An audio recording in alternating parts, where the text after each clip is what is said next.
Maligayang pagbabalik mga kaibigan, magandang umaga, Lunes ng umaga. Latest weather update po tayo, February 12, 2024. Pero bago po tayo magpatuloy, patulong naman po isang like lamang po. O kung medyo mabigat yan, kahit isang share na lang po, no, para sa ating channel. Maraming salamat po. So ang hypnosis po natin ngayong Lunes po ng umaga, no, meron po tayong shear line na nakaka-apekto po ngayon sa ilang bahagi po ng eastern section po ng Visayas. At northeast monsoon naman po mga kaibigan sa ilang bahagi po ng Luzon. So tuloy-tuloy na po tayo ngayong umaga po ng Lunes.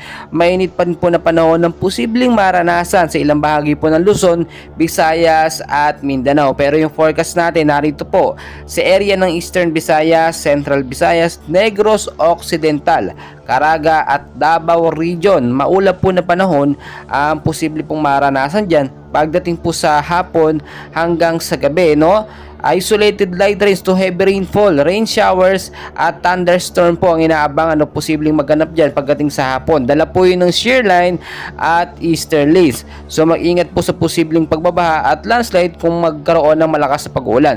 Sa area naman po ng Cagayan Valley, Bicol Region, Carlinga, Apayao, Aurora at Quezon, maulap din po na panahon ang mararanasan sa hapon dyan na posibleng magkaroon to ng mga isolated light rains to heavy rainfall. So mag-ingat po sa posibleng pagbabaha. Dala nga po nitong northeast monsoon naman. Wala naman yung significant impact pero magdala tayo ng payong jacket, kapote, panlaban po in case sa biglaang malakas na ulan. So sa area po ng Metro Manila at ilang bahagi ng Luzon kasama na ang Visayas, maulap din po na panahon ang posibleng maranasan dyan pagdating sa hapon. Pero sa umaga hanggang sa tanghali medyo mainit. Light rains to heavy rainfall po ang posibleng maranasan, kaya mag-ingat kayo. Northeast monsoon ang epekto po niyan doon sa may bandang Metro Manila sa may Luzon. Mga kaibigan, uulitin ko lamang po, wala po tayong bagyong binabantayan po sa loob ng Philippine Area of Responsibility. Pero may mga cloud cluster tayo na nakita sa labas nga po ng Philippine Area of Responsibility. Cloud cluster na posibleng maging active LPA hanggang posibleng lumakas maging isang ganap na bagyo.